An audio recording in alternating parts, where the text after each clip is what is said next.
제 아들이 독이 든 수제 초콜릿 한 상자로 저를 죽이려 했고, 저는 며느리와 손주들에게 그 선물을 주는 바람에 저도 모르는 사이에 제 목숨을 구했습니다. 그 애가 전화해서 초콜릿을 먹었냐고 물었을 때 저는 아니, 민지와 아이들에게 줬다고 말했습니다. 전화기 너머의 침묵은 귀가 먹먹할 정도였습니다. 그러자 그는 절박한 사람처럼 소리쳤습니다. 뭐라고요? 그 순간 저는 준수가 왜 그렇게 화를 내는지 이해하지 못했습니다. 제가 그의 선물을 다른 사람들에게 줘서 화가 났다고 생각했습니다. 얼마나 순진했던가요? 제 이름은 김영희, 나이는 69입니다. 40년 동안 저는 아들 준수를 위해 모든 것을 희생했습니다. 모든 것을요. 제 젊음, 제 꿈, 제 저축. 저는 그 애가 2살 때 생물학적 부모가 교통사고로 세상을 떠난 후 입양했습니다. 제 성을 주고 무조건적인 사랑을 주고 제 평생을 바쳤습니다. 하지만 그날, 제 69번째 생일날 모든 것이 변했습니다. 제 문 앞에 도착한 그 고급 수제 초콜릿 상자는 감사할 줄 아는 아들이 보낸 아름다운 선물처럼 보였습니다. 초콜릿은 정교하고 비쌌습니다. 우아한 상자에 담겨 있었고 카드에는 세상 최고의 어머니께 사랑을 담아 준수 올림이라고 적혀 있었습니다. 저는 너무 감동했습니다. 그에게서 애정 어린 제스처를 받은 지 몇 달 만이었습니다. 그가 민지와 결혼한 후 모든 것이 변했습니다. 그녀는 우리 삶의 폭풍처럼 나타나 제 아들의 머릿속을 저에 대한 독으로 채웠습니다. 어머니는 너무 참견이 심해라고 그녀는 말하곤 했습니다. 어머니가 당신을 돌보기엔 당신은 너무 컸어라고 그의 귀에 속삭였습니다. 그리고 준수, 내 준수, 제가 그토록 사랑으로 키운 아이는 변하기 시작했습니다. 조금씩 그는 멀어졌습니다. 방문은 드물어졌고 전화는 차가워졌으며 포옹은 더 멀어졌습니다. 하지만 저는 계속 희망을 품었습니다. 저는 제 아들이 예전의 그 사람으로 돌아올 것이라고 계속 믿었습니다. 그날 아침 초콜릿이 도착했을 때 마침내 그 일이 일어났다고 생각했습니다. 제 아들이 저를 얼마나 사랑했는지 기억해냈고, 민지가 우리가 수년 동안 쌓아온 유대를 완전히 파괴하지는 못했다고. 초콜릿은 맛있어 보였습니다. 아주 비싼 명품 브랜드의 것이었습니다. 각각의 초콜릿은 금색 디테일과 완벽한 모양으로 장식된 예술 작품이었습니다. 하지만 저는 항상 그랬습니다. 저 자신보다 다른 사람을 먼저 생각했습니다. 이 초콜릿은 나 혼자 먹기에는 너무 아까워. 민지와 아이들이 훨씬 더 좋아할 거야. 그 어린 것들은 항상 제 약점이었습니다. 그들의 어머니가 저에게 보인 모든 경멸에도 불구하고 저는 그 아이들을 끔찍이 사랑했습니다. 그들은 제 손주들이었고 제 준수의 연장이었으며 그 유독한 관계에 남은 유일하게 순수한 것이었습니다. 그래서 저는 상자를 들고 조심스럽게 다시 포장해서 송파에 있는 제 집에서 차로 조금만 가면 되는 준수의 잠실 집으로 향했습니다. 제가 문을 두드렸을 때 문을 연 것은 민지였습니다. 언제나처럼 그녀는 제가 몹시 싫어하는 그 가짜 미소로 저를 맞이했습니다. 눈까지는 닿지 않는 그 미소. 입술은 예의를 차리려 애쓰지만 경멸을 외치는 그 미소. 어머니, 안녕하세요. 그녀는 저에게 사용하는 그 거만한 말투로 말했습니다. 무슨 일이세요? 저는 그녀에게 초콜릿 상자를 건네며 준수가 저를 위해 보낸 것이지만 그녀와 아이들과 나누고 싶다고 설명했습니다. 잠깐 동안 저는 그녀의 눈에서 이상한 것을 보았습니다. 놀라움 같았지만 좋은 종류의 것은 아니었습니다. 그것은 더 공포, 혼란에 가까웠습니다. 하지만 그녀는 재빨리 표정을 수습하고 상자를 받았습니다. 준수 씨가 참 좋은 선물을 보냈네요. 그녀는 중얼거렸습니다. 아이들이 정말 좋아할 거예요. 그녀는 저를 안으로 초대하지 않았습니다. 한 번도 그런 적이 없었습니다. 그녀는 항상 저를 문간에 세워둘 핑계를 찾았습니다. 마치 제가 그녀 아이들의 할머니가 아니라 방문 판매원인 것처럼요. 그때 그녀는 아이들이 자고 있고 긴 하루였으며 다른 날이 더 나을 것이라고 말했습니다. 저는 약간 슬픈 마음으로 집에 돌아왔지만 어떤 만족감도 있었습니다.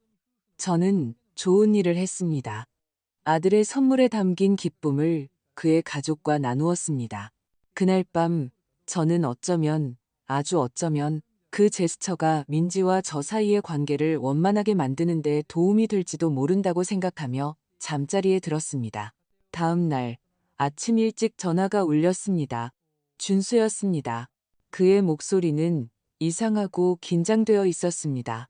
어머니, 그가 말했습니다. 초콜릿은 어떠셨어요? 그 질문은 저를 놀라게 했습니다. 그가 선물에 대해 제가 즐겼는지 그렇게 관심을 보이는 것은 드문 일이었습니다. 보통 무언가를 주고 나면 그는 그 문제에 대해 완전히 잊어버리는 것 같았습니다. 아, 준수야. 저는 솔직하게 대답했습니다. 민지랑 애들 줬어. 걔들이 단 것을 얼마나 좋아하는지 알잖니. 뒤이은 침묵은 끔찍했습니다. 세상이 멈춘 것 같았습니다. 그의 대답을 기다리는 동안 제 심장이 뛰는 소리가 들렸습니다. 그러자 그가 폭발했습니다. 뭐라고요?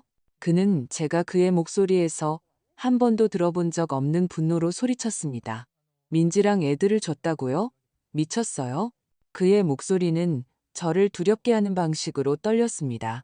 그것은 단순한 분노가 아니었습니다. 순수한 공포였습니다. 준수야, 이해가 안 가는구나. 저는 침착함을 유지하려 애쓰며 말했습니다. 내 선물을 내 가족과 나눠서 기뻐할 줄 알았는데. 하지만 그는 점점 더 절망적으로 소리치기 시작했습니다. 그는 제가 초콜릿을 단 한 개도 먹지 않았는지, 상자 전체를 주었는지, 아이들이 이미 먹었는지 계속해서 물었습니다. 그의 질문은 너무 구체적이고 절박해서 저는 의심하기 시작했습니다. 왜 그는 제가 초콜릿을 맛보지 않은 것에 그렇게 신경을 썼을까요? 왜 그는 제가 그것들을 먹지 않은 것에 안도하는 것처럼 보이면서도 그것들을 자기 가족에게 준 것에 절망하는 것일까요?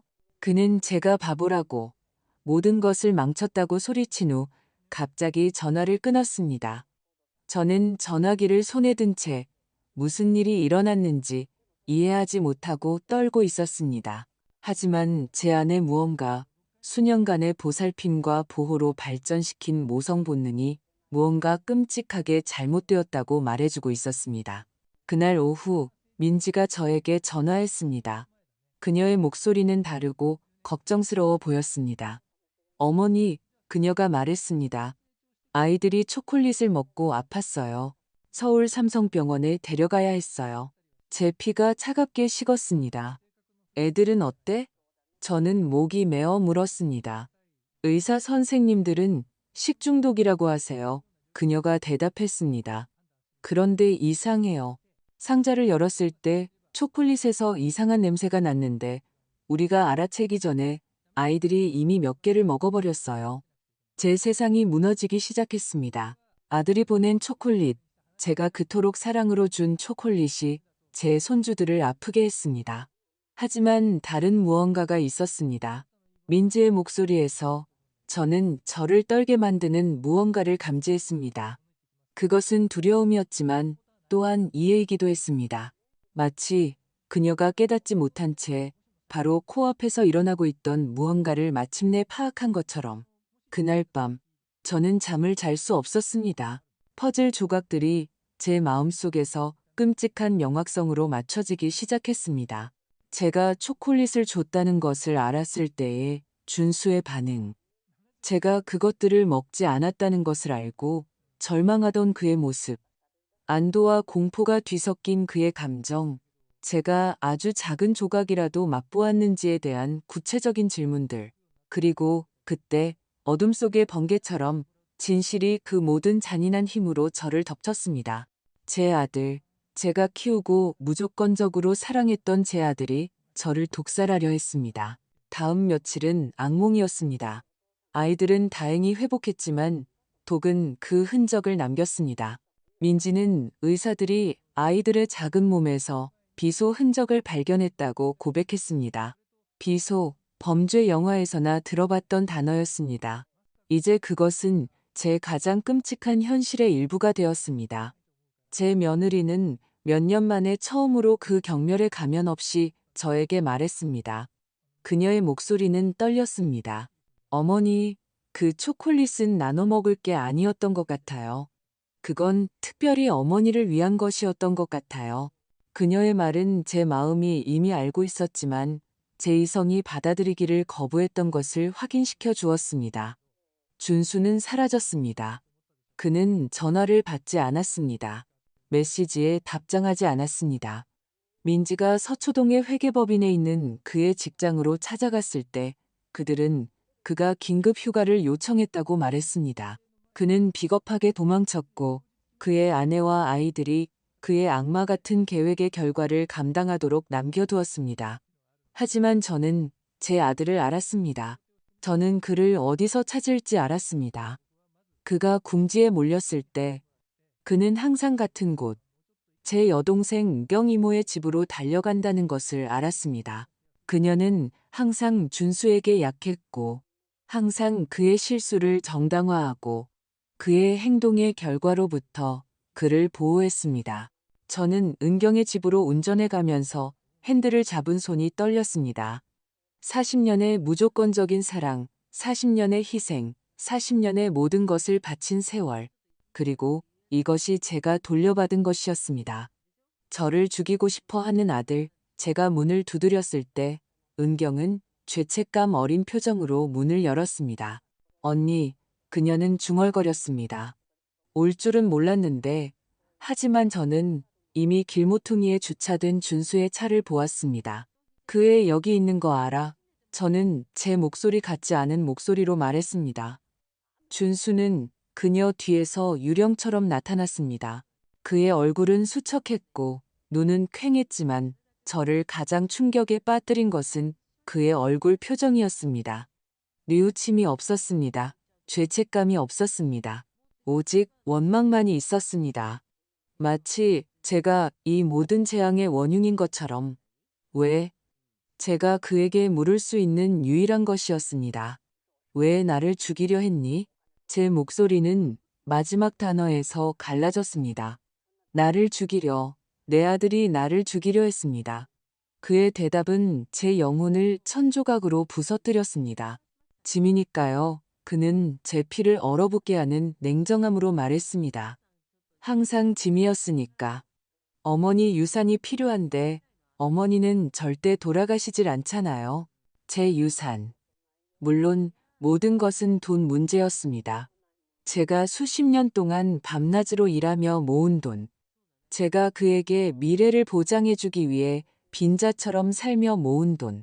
제가 늙어서 가족의 사랑에 둘러싸여 자연스럽게 죽을 때 그에게 남겨줄 계획이었던 돈. 그런데 어머니가 그렇게 돈이 많은 줄은 몰랐어요. 그는 그 도끼 있는 목소리로 계속했습니다. 작년에 아프셨을 때 은행 서류를 보기 전까지는요. 3억 원이에요, 어머니. 제가 90살이 될 때가 아니라 지금 당장 필요한 3억 원이라고요. 피, 땀, 눈물로 번 3억 원. 40년간의 노동, 궁핍, 그에게 최고의 교육, 최고의 옷, 최고의 기회를 주기 위해 교대 근무를 하며 뜬 눈으로 밤을 지새운 것을 상징하는 3억 원. 게다가 그는 세상에서 가장 당연한 일인 것처럼 덧붙였습니다. 나이도 많으시잖아요. 이제 인생에서 뭘 더 하시겠어요? 그 나이에 그렇게 많은 돈이 왜 필요하세요? 그의 말은 제 심장에 밝힌 비수였습니다. 각 음절은 이전보다 더 깊은 배신이었습니다. 은경이 끼어들려 했습니다. 준수야, 그렇게 말하지 마. 그녀는 중얼거렸지만 그는 눈빛으로 그녀를 침묵시켰습니다. 이모, 제가 맞다는 거 아시잖아요. 어머니는 자기 인생을 다 사셨어요. 저는 부양할 가족이 있고 교육시켜야 할 아이들이 있고 앞으로의 미래가 있다고요. 내 시체 위에 세워진 미래 말이니 저는 제 안에 그런 쓴맛이 있는 줄도 몰랐던 쓴맛으로 대답했습니다. 내 죽음으로 산 미래. 그는 저를 경멸하며 쳐다보았습니다. 마치 제가 미친 사람인 것처럼, 이 뒤틀린 이야기의 악당인 것처럼. 드라마틱하게 굴지 마세요. 그가 말했습니다. 빠르게 끝날 일이었어요. 초콜릿에는 자연스러운 심장마비처럼 보일 만큼 충분한 비소가 들어 있었어요. 아무도 의심하지 않았을 거예요. 어머니는 잠결에 평화롭게 돌아가셨을 거고, 저는 어차피 제 것이 될 유산을 물려받았겠죠. 그의 말은 그의 배신의 깊이를 드러냈습니다. 그것은 충동이나 순간의 관계가 아니었습니다. 그것은 계산되고 꼼꼼하고 냉정한 계획이었습니다. 그는 독을 연구했습니다. 맛을 위장하기 위해 가장 비싼 초콜릿을 샀습니다. 정확한 복용량을 계산했습니다. 제 죽음은 제가 수년 동안 그의 생일을 계획하는 데 들였던 것과 같은 헌신으로 계획되었습니다. 그런데 무슨 일이 있었던 거니? 제가 물었습니다. 내 완벽한 계획이 왜 실패했지? 그의 얼굴이 좌절감으로 일그러졌습니다. 어머니가 너무 멍청해서 자기 아들이 준 초콜릿을 먹지 않았기 때문이죠. 그가 내뱉었습니다. 항상 순교자가 되어야 하니까요. 항상 모든 것을 줘야 하고, 항상 이타적인 성녀 어머니가 되어야 하니까. 그 아이러니는 숨이 막힐 정도였습니다. 그가 저에게서 비판했던 바로 그 결점, 받는 것보다 주는 것을 좋아하는 제 성향이 제 목숨을 구한 것이었습니다. 그의 아이들과 선물을 나누려는 제 본능이 그의 살인 계획을 파괴했습니다. 하지만 최악은 그는 분노가 치밀어 오르며 계속했습니다. 이제 민지가 모든 것을 안다는 거예요. 당신 때문에 아이들이 죽을 뻔했어요. 당신의 그 빌어먹을 내 것도 아닌 걸 나누려는 강박증 때문에. 그는 저를 비난했습니다. 저를 살해하려 한 후에 자기 자식들의 중독에 대해 저를 비난했습니다. 민지는 우리 대화 중에 문가에 나타났습니다. 그녀의 얼굴은 창백했고 눈은 눈물로 가득했습니다. 그녀는 모든 것을 들었습니다. 그녀의 남편이 시어머니를 죽이려 했을 뿐만 아니라 그 과정에서 자신의 아이들까지 희생시킬 의향이 있었다는 최종 확인이었습니다. 준수 씨, 그녀는 갈라진 목소리로 말했습니다.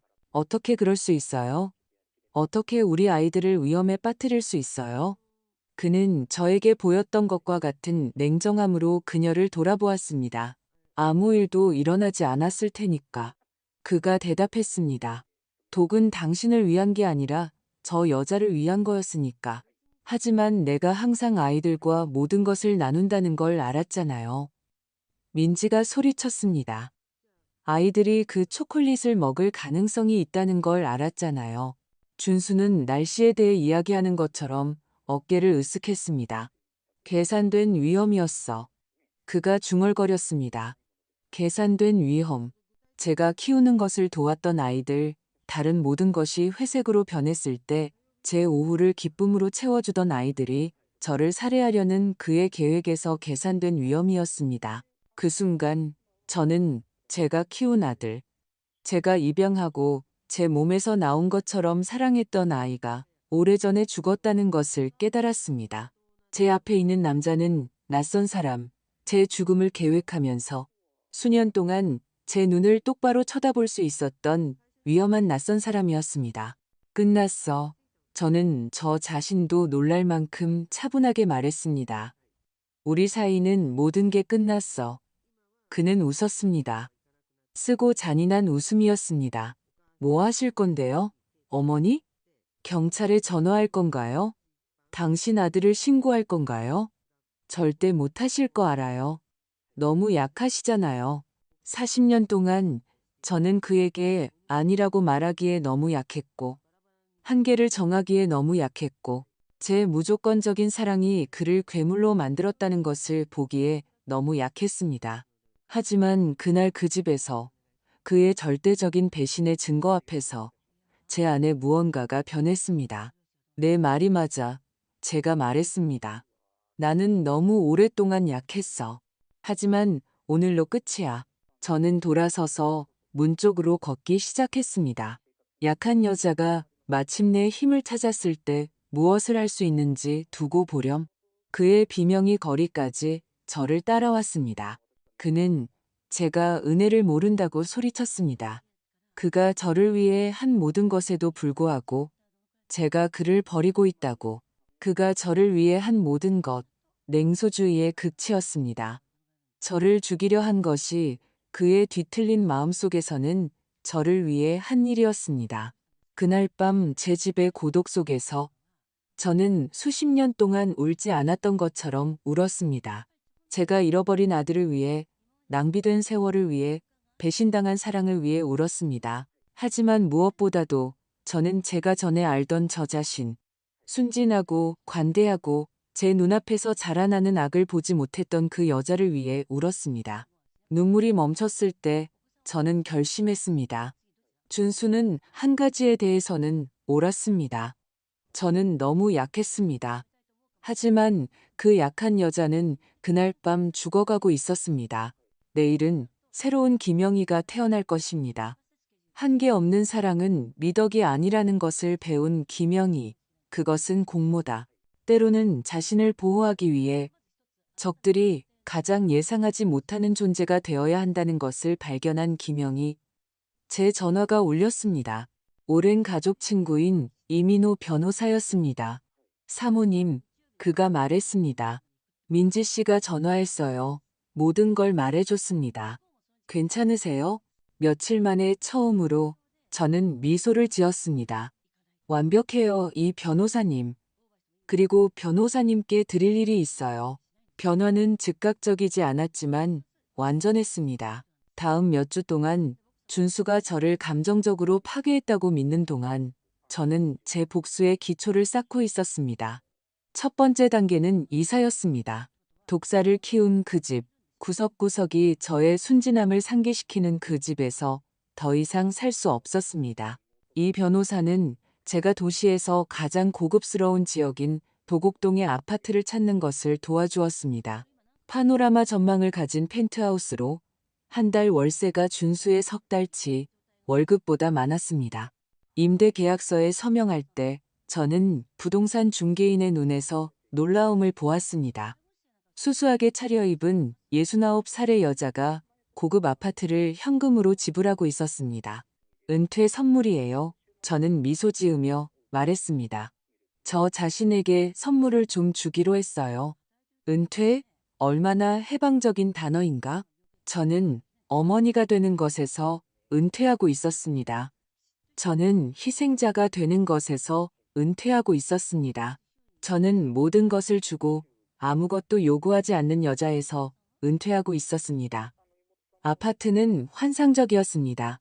대리석 바닥, 천장부터 바닥까지 이어지는 창문, 잡지에서 튀어나온 것 같은 주방. 하지만 제가 가장 좋아했던 것은 서재였습니다. 계획하고 생각하고 준수가 상상도 못했던 전략가가 될 수 있는 조용한 공간. 이 변호사는 이 새로운 삶에서 저의 첫 번째 동맹이었습니다. 수년 동안 그는 제 기본적인 법률 문제, 유언, 보험, 사소한 절차들을 처리했습니다. 하지만 이제 저는 더 많은 것이 필요했습니다. 저를 살해하려 한 남자의 삶을 체계적으로 해체하는 데 도움을 줄 법률 전사가 필요했습니다. 사모님, 그는 우리의 첫 진지한 회의에서 말했습니다. 이것은 잔인해질 겁니다. 이준수 씨는 쉽게 포기하지 않을 겁니다. 그는 싸울 것이고, 거짓말할 것이고, 상황을 자신에게 유리하게 조작하려 할 겁니다. 저는 그의 사무실 가죽 의자에 등을 기대고 그의 눈을 똑바로 쳐다보았습니다. 이 변호사님, 그는 40년 동안 저를 과소평가했어요. 이제는 제가 그를 놀라게 할 차례예요. 우리가 가장 먼저 한 일은 제 돈을 확보하는 것이었습니다. 준수는 주계좌에 대해서는 알고 있었지만 다른 세계에 대해서는 몰랐습니다. 제가 매년 꼬박꼬박 갱신해온 양도성 예금 증서에 대해서도 몰랐습니다. 주말 아르바이트로 번 여윳돈으로 산 주식에 대해서도 몰랐습니다. 그의 어리석은 어머니가 작지만 견고한 금융제국을 건설했다는 것을 몰랐습니다. 총합해서 이 변호사가 모든 서류를 검토한 후 말했습니다. 그가 믿는 3억 원이 아니라 거의 6억 원에 달합니다. 6억 원. 40년간의 희생이 경제력으로 바뀌었습니다. 40년간 가난한 여자처럼 살아서 여왕처럼 죽기 위해. 하지만 돈은 단지 도구일 뿐이었습니다. 진짜 무기는 정보였습니다. 이 변호사는 가족 사건을 전문으로 하는 전직 형사인 최 실장이라는 사립 탐정을 고용했습니다. 우리가 다음 몇 주 동안 발견한 것은 저를 할 말을 잃게 만들었습니다. 준수는 유산 때문에 제 죽음을 계획했을 뿐만 아니라 제가 모르는 빚이 있었습니다. 도박빚, 사채업자 빚, 제 죽음을 그에게 긴급한 필요로 만든 빚. 제 아들은 단지 좌절한 살인자가 아니었습니다. 그는 제 희생을 대가로 가족의 미래를 건 파산한 도박꾼이었습니다. 여기 증거가 있습니다. 최 실장이 사진, 문서, 은행 기록으로 가득 찬 폴더를 건네며 말했습니다. 아드님은 아주 위험한 사람들, 변명을 받아주지 않는 사람들에게 7천만 원 이상을 빚지고 있습니다. 사진에는 그가 정성 카지노에서, 강남의 불법 도박장에서 위협적으로 보이는 남자들과 밤에 만나는 모습이 담겨 있었습니다. 그는 민지에게 아무 말도 없이 그들이 사는 집을 담보로 대출을 받았습니다. 그는 아내의 차를 전당포에 맡겼습니다. 그는 이자를 갚기 위해 아이들의 저축 예금을 텅 비게 만들었습니다. 제 아들은 살인자일 뿐만 아니라 자기 가족의 미래를 훔친 도둑이었습니다. 민지 씨는 이 사실을 전혀 모릅니다. 최 실장이 계속했습니다. 그는 몇 달 동안 그녀에게 거짓말을 해왔습니다. 직장에 문제가 있다고, 대금이 늦어진다고, 절약해야 한다고 말이죠. 하지만 진실은 그가 집안 돈을 도박에 사용하고 있다는 것입니다. 정보는 충격적이었지만 완벽하기도 했습니다. 준수는 자신의 거짓말과 중독으로 스스로의 감옥을 만들었습니다. 저는 단지 창살을 밀어서 모든 것이 무너지게 하면 되었습니다. 그동안 그는 저를 이겼다고 생각했습니다. 은경 이모네 집에서 우리의 대결이 있은 지 3주가 지났고 저는 아무런 소식도 전하지 않았습니다. 저는 그에게 전화하지 않았습니다. 그의 집에 나타나지 않았습니다. 어떤 드라마도 만들지 않았습니다. 그의 자기애적 마음속에서 이것은 그의 이론을 확인시켜 주었습니다. 저는 그와 맞서기에는 너무 약했습니다. 하지만 저는 일하고 있었습니다. 매일 제 새 아파트에서 저는 이 변호사와 다음 움직임을 조율했습니다. 매일 밤, 저는 최 실장의 보고서를 검토하며 제 아들이 어떤 괴물이 되었는지 더 많이 알게 되었습니다. 매일 새벽, 저는 제 꼼꼼한 복수의 다음 단계를 계획했습니다. 첫 번째 단계는 심리적인 것이었습니다. 저는 준수가 자신이 통제하고 있다고, 이겼다고 느끼게 할 필요가 있었습니다. 그가 안주하고 경계를 늦추게 할 필요가 있었습니다. 그래서 저는 아무런 소식도 전하지 않았습니다. 그래서 저는 제가 어느 구석에서 울며 패배감을 느끼고 있다고 믿게 내버려 두었습니다. 이 변호사는 저에게 법적 절차를 설명해 주었습니다. 독살 시도에 대한 증거가 있습니다. 그가 말했습니다. 아이들의 의료 분석 결과, 민지 씨의 증언, 사모님께서 녹음하신 그의 자백 녹음 파일까지요. 그렇다. 저는 은경 이모네 집에서 우리의 모든 대화를 녹음했습니다. 최 실장이 제 핸드백에 숨겨준 작은 장치였습니다. 하지만 이 변호사는 계속했습니다. 형사소송은 길고 복잡할 겁니다. 언론 보도가 있을 것이고 대중적인 스캔들이 있을 겁니다. 준비되셨습니까? 저는 준비 이상이었습니다. 40년 동안 그림자 속에서 지낸 후 저는 빛으로 나와 세상의 준수가 진짜 어떤 사람인지 보여줄 준비가 되어 있었습니다. 게다가 그는 미소를 지으며 덧붙였습니다. 사기, 횡령, 금융조작에 대한 증거도 있습니다. 형사소송이 시작되기도 전에 그를 경제적으로 파괴할 수 있습니다. 경제적으로 그 단어는 맛있게 들렸습니다. 준수는 돈 때문에 저를 죽이려 했습니다. 이제 그는 저를 죽이려 했기 때문에 그의 모든 돈을 잃게 될 것이었습니다. 그 침묵의 몇 주 동안 저는 또한 저 자신에게도 공을 들였습니다. 저는 박 실장이라는 개인 스타일리스트를 고용하여 제 이미지를 완전히 바꾸었습니다. 낡고 보수적인 옷들은 안녕. 회색의 헝클어진 머리도 안녕. 패배한 여자의 구부정한 자세도 안녕. 박 실장이 저를 다듬고 났을 때 저는 거울 속에 저를 알아보지 못했습니다. 제 머리는 우아한 갈색으로 염색되었고 나이를 10년은 젊어 보이게 하는 현대적인 스타일로 잘려 있었습니다. 제 옷은 세련되었지만 과시적이지 않았습니다.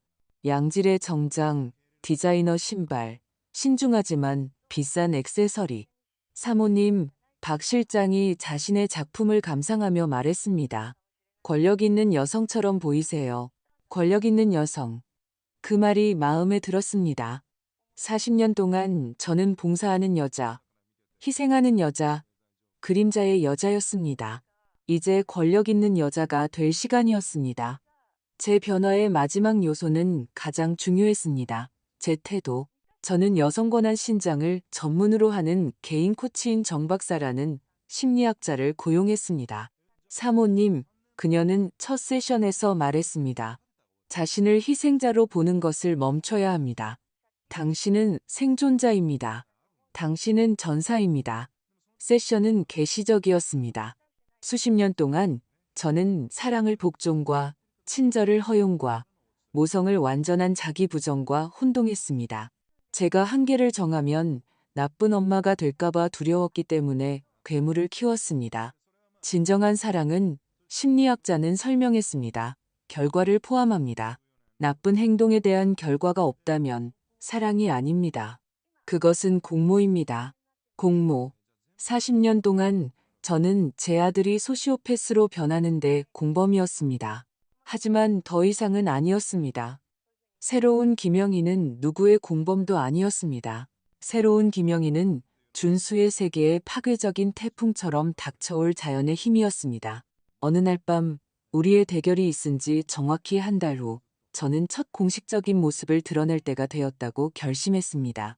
저는 장소를 신중하게 골랐습니다. 현대회와 개인 컬렉션이 전시되고 있는 도시에서 가장 고급스러운 압구정의 한 아트 갤러리였습니다. 저는 검은색 디자이너 정장을 입고 저를 더 키가 크고 위험 있게 보이게 하는 하이힐을 신고 바로 그날 오후에 산보석을 착용했습니다. 고급 택시를 타고 갤러리에 도착했을 때 사교계 사진작가들이 저를 쳐다보았습니다. 그들은 저를 알아보지 못했지만 본능적으로 제가 중요한 사람이라는 것을 알았습니다. 저는 샴페인 잔을 손에 들고 갤러리를 거닐며 예술 작품을 감상하고 수집가들과 비평가들과 대화를 나누었습니다. 수십 년 만에 처음으로 저는 제자리에 있는 것 같았습니다. 우아하고 세련되고 강력했습니다. 그리고 그때 그를 보았습니다. 준수는 갤러리 반대편 구석에 민지와 함께 있었습니다. 그녀는 긴장하고 불편해 보였고 그 호화로운 환경에 분명히 어울리지 않았습니다. 그는 어떤 사업가에게 깊은 인상을 주려 애쓰고 있었는데 아마도 그의 사기를 위한 새로운 희생자를 찾고 있었을 것입니다. 방을 가로질러 우리의 시선이 마주쳤습니다. 그가 저를 알아봤을 때 그의 얼굴에 나타난 충격을 보았습니다. 한 달 전에 울며 떠나보냈던 패배한 여자는 그의 어머니의 이 세련되고 신비로운 버전으로 대체되었습니다. 저는 천천히 한 걸음 한 걸음 음미하며 다가갔습니다. 그에게 다가갔을 때 저는 도끼 있는 달콤함으로 그에게 미소 지었습니다. 안녕, 준수야. 저는 힘이 뚝뚝 떨어지는 목소리로 말했습니다. 여기서 마주치다니 놀랐구나. 그의 얼굴은 창백해졌습니다. 민지는 감탄과 혼란이 섞인 표정으로 저를 바라보았습니다. 준수와 이야기하던 사업가들은 호기심에 찬 눈으로 저를 향해 돌아섰습니다. 어머니, 그가 더듬거렸습니다. 여기서 뭐 하세요? 그의 목소리는 약간 떨렸습니다. 그의 인생에서 처음으로 제 존재가 그를 위축시켰습니다. 은퇴를 즐기고 있지. 저는 샴페인을 한 모금 마시며 대답했습니다. 스스로에게 상을 줄 때가 됐다고 결심했거든. 은퇴라는 단어는 베일에 쌓인 위협처럼 공중에 울려 퍼졌습니다. 사업가들은 흥미롭게 우리를 쳐다보았습니다. 가족 간의 긴장이 있다는 것은 분명했지만 제가 그들이 상상했던 희생자가 아니라는 것도 분명했습니다. 은퇴요? 그들 중 한 명이 정중하게 물었습니다. 무엇에서 은퇴하시는 겁니까? 어머니? 너무 관대했던 것에서요. 저는 준수에게서 눈을 떼지 않고 대답했습니다. 때로는 너무 많이 주면 사람들이 받는 것에 익숙해져요. 주는 것을 멈추고 거둬들여야 할 때가 오는 거죠. 거둬들인다. 그 단어는 폭풍의 약속처럼 공중에 떠다녔습니다. 준수는 그것이 정확히 무엇을 의미하는지 알았습니다. 그는 주기만 하고 받지 않던 그의 시간이 끝났다는 것을 알았습니다. 그는 사냥이 시작되었고 이제 그가 사냥감이라는 것을 알았습니다. 다음 며칠은 절묘한 긴장감의 연속이었습니다. 준수는 무언가 변했다는 것을 알았지만 무엇인지는 몰랐습니다. 그는 갤러리에서 저를 보았고 제가 알아보지 못하는 여자로 변해 있었으며 그것이 그를 불안하게 만들었습니다. 그는 강박적으로 저에게 전화를 걸기 시작했지만 저는 받지 않았습니다. 저는 그의 전화가 음성 사서함으로 넘어가게 내버려 두었고 거기서 그의 커져가는 불안감을 들을 수 있었습니다. 어머니, 전화 좀 받으세요. 그는 메시지에서 말했습니다. 우리 얘기 좀 해야 해요. 어머니가 뭘 계획하고 있는지 알아야겠어요. 뭘 계획하고 있는지? 그의 인생에서 처음으로 그가 저를 두려워하고 있었습니다. 처음으로 제가 포식자였고 그가 먹잇감이었습니다. 이 변호사는 제 복수의 법적 단계를 시작했습니다. 첫 번째는 우리가 모은 모든 증거, 즉 아이들의 의료 분석 결과, 오디오 녹음, 민지와 제 손주들을 치료한 의료진의 증언을 첨부하여 살인 미수 혐의로 민사소송을 제기하는 것이었습니다. 사모님, 이 변호사가 그의 사무실에서 말했습니다. 이 소송은 스캔들이 될 겁니다. 언론이 이 사건을 다룰 것이고 사모님의 이야기가 모든 뉴스에 나올 겁니다. 완벽했습니다. 저는 온 세상이 준수가 진짜 어떤 사람인지 알기를 원했습니다. 저는 그의 잠실 이웃들, 그의 동료들, 그의 친구들이 그가 자신의 어머니를 살해하려 했다는 것을 알기를 원했습니다. 하지만 민사소송은 단지 전체 요리일 뿐이었습니다.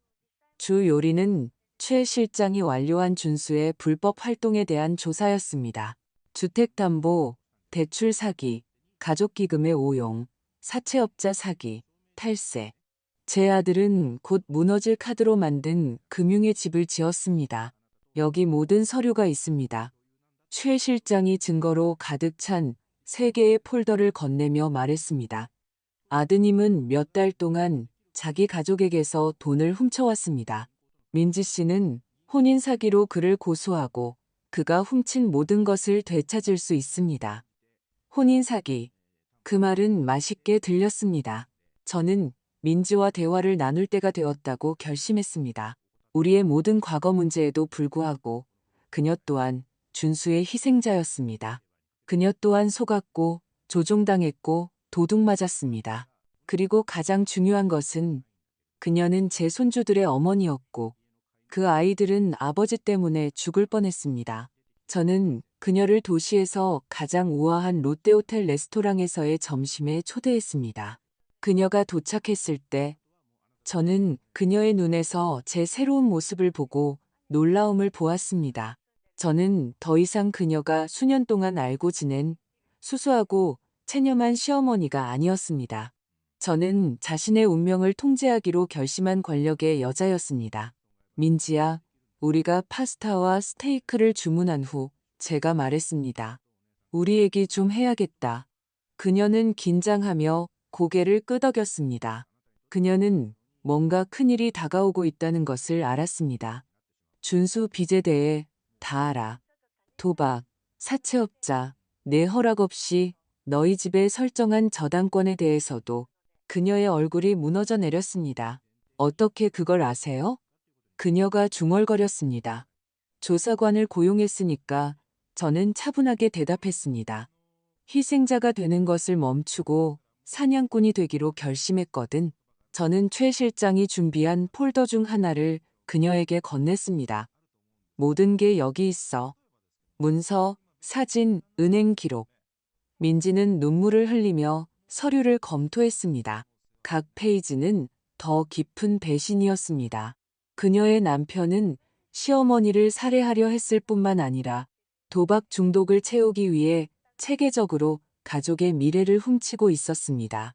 어머니, 그녀는 갈라진 목소리로 말했습니다.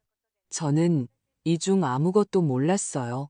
그이는 직장에 문제가 있어서 절약해야 한다고 했어요. 그가 우리 삶을 파괴하고 있었다니 상상도 못했어요. 그녀의 목소리는 흐느낌에 잠겼습니다. 민지야, 제가 그녀의 손을 잡으며 말했습니다. 넌 아무 잘못 없어. 준수가 우리 둘 다 속인 거야.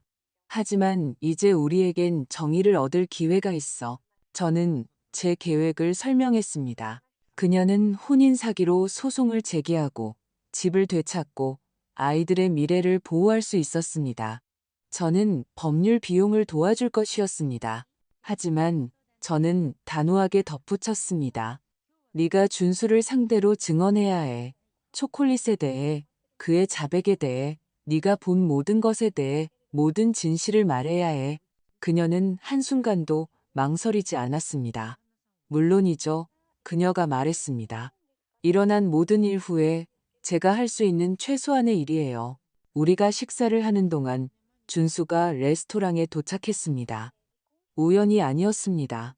그는 아내와 어머니의 이 만남에 대해 걱정하며 그녀를 미행하고 있었습니다. 그가 우리가 함께 서류를 공유하는 것을 보았을 때 그의 얼굴은 공포의 가면으로 변했습니다. 그는 흥분한 걸음으로 우리 테이블로 다가왔습니다. 뭐 하는 거야? 그가 긴장된 목소리로 물었습니다. 무슨 얘기하고 있어? 그의 절망은 명백했습니다. 그는 자신의 거짓말의 세계가 무너지고 있다는 것을 알았습니다. 내 얘기를 하고 있었지. 저는 차가운 미소로 대답했습니다. 내 빚, 내 거짓말. 내가 어떻게 자기 가족에게서 돈을 훔쳐왔는지에 대해. 준수는 테이블 위에 서류를 보고 얼굴이 완전히 무너졌습니다. 민지야, 그가 아내에게 애원했습니다. 이 미친 늙은이 말 듣지 마. 우리를 갈라놓으려고 널 조종하려는 거야. 미친 늙은이. 그 총체적 공황의 순간에도 그는 저를 모욕하는 것을 멈출 수 없었습니다. 그는 존경이나 뉘우침을 보일 능력이 없었습니다. 준수 씨, 민지가 제가 전에 들어보지 못한 목소리, 힘과 결단력으로 가득 찬 목소리로 말했습니다. 이제 모든 걸 알아요. 도박, 빚, 저당권에 대해서도요. 당신이 몇 달 동안 거짓말을 해왔다는 걸 알아요.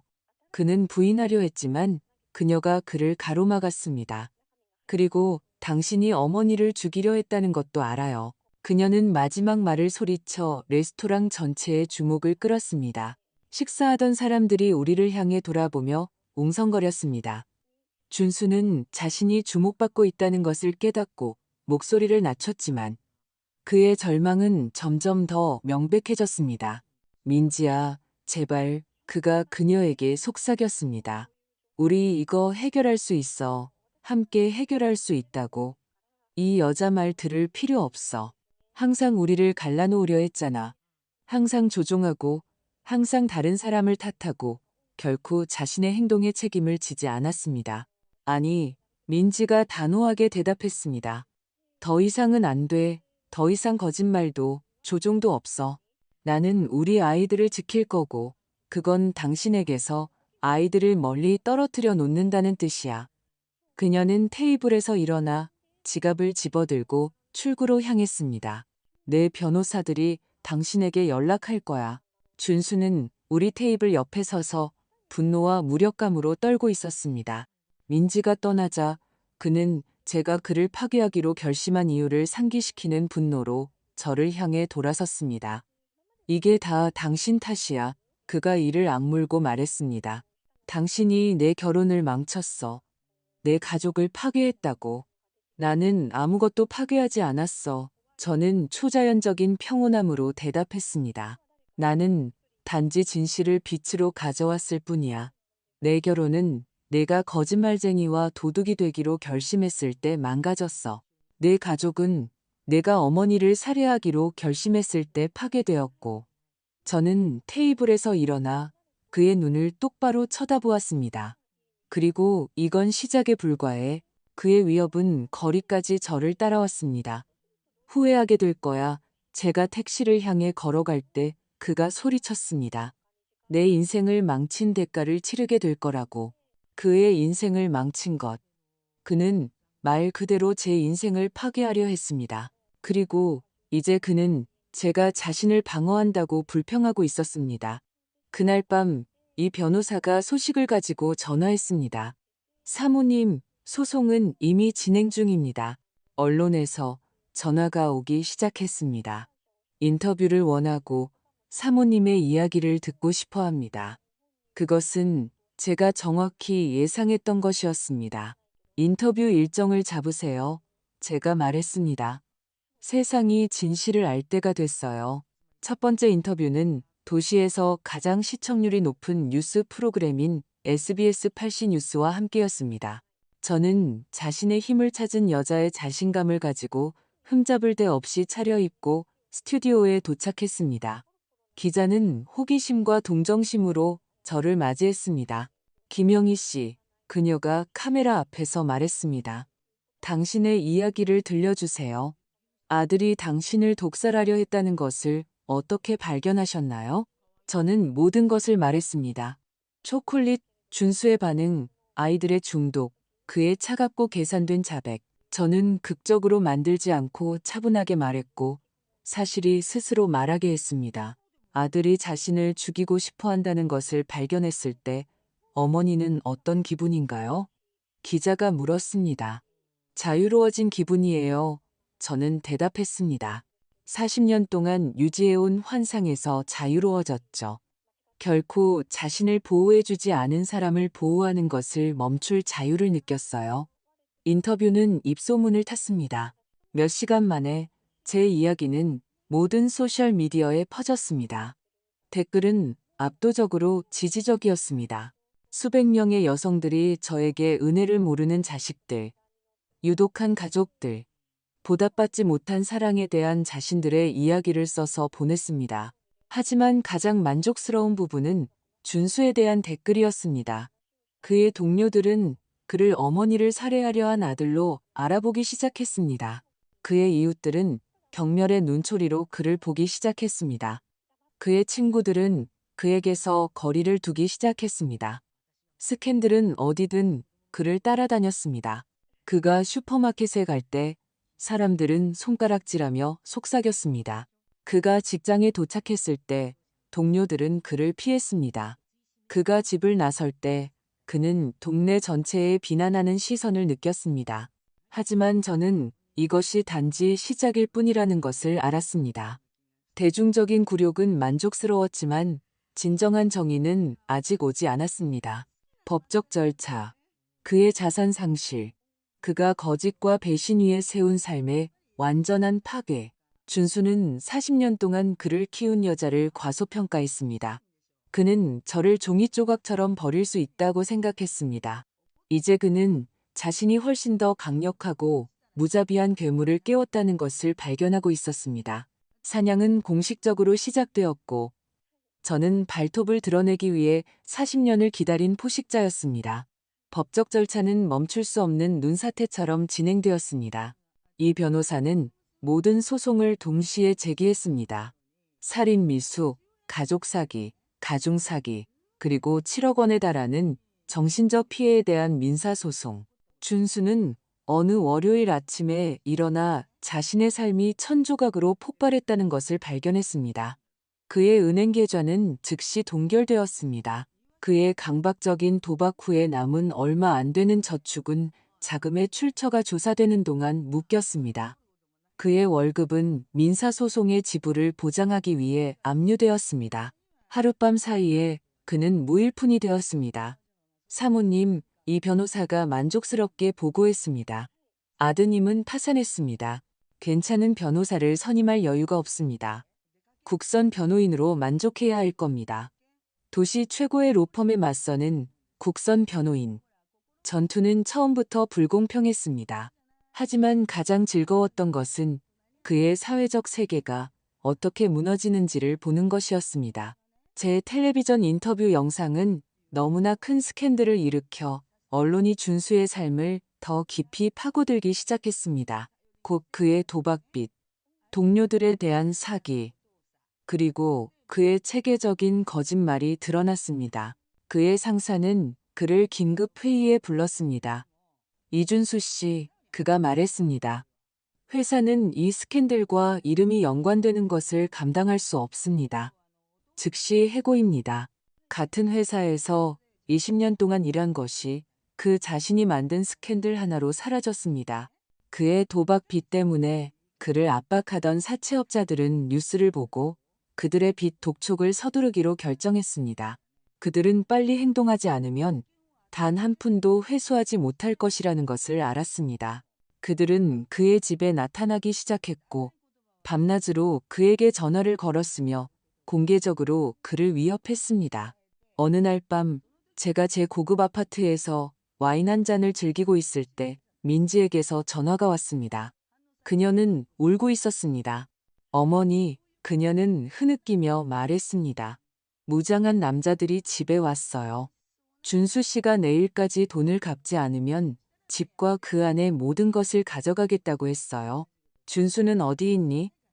제가 물었습니다. 사라졌어요. 그녀가 대답했습니다.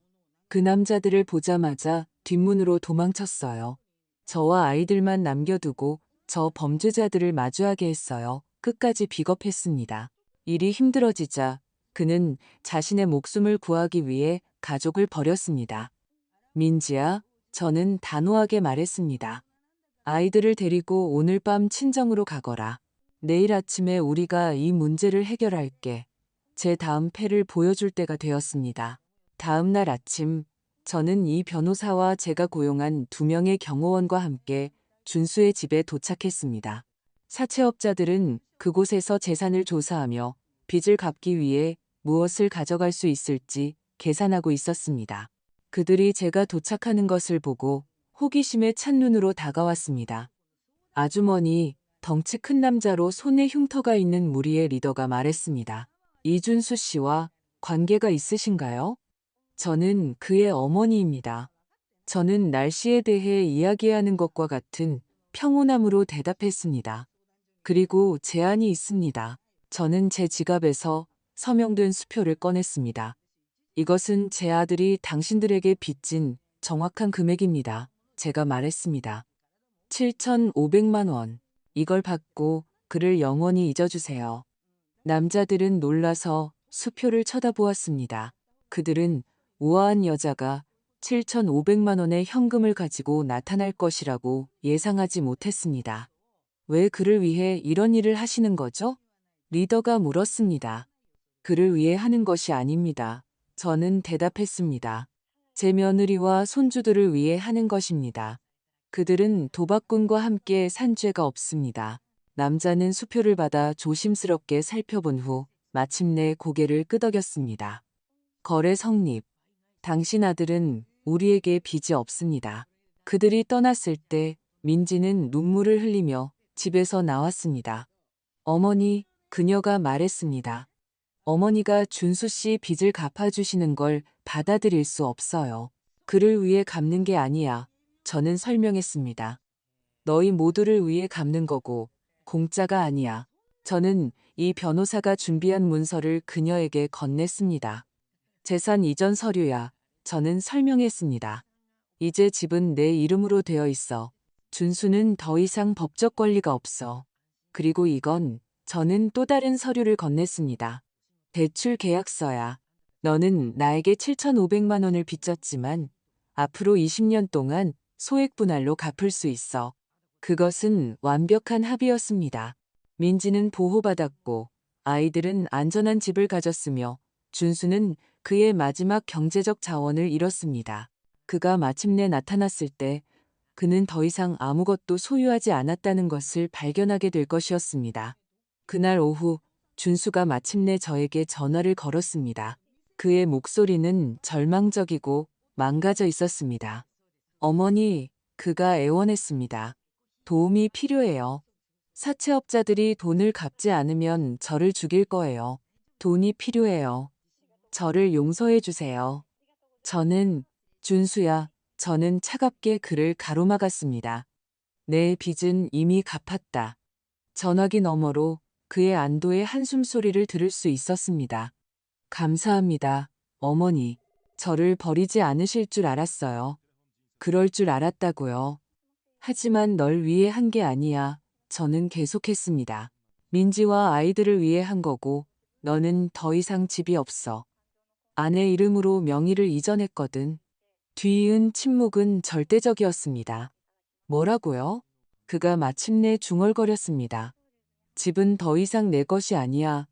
내 아내가 나에게 돈을 빚졌지, 네가 아니야. 너는 그 재산과 더 이상 아무 관련이 없어. 그의 숨이 가빠졌습니다. 그럴 순 없어요. 그가 소리쳤습니다. 내 집이에요. 내가 샀다고요. 네가 훔친 돈으로 샀니? 제가 대답했습니다.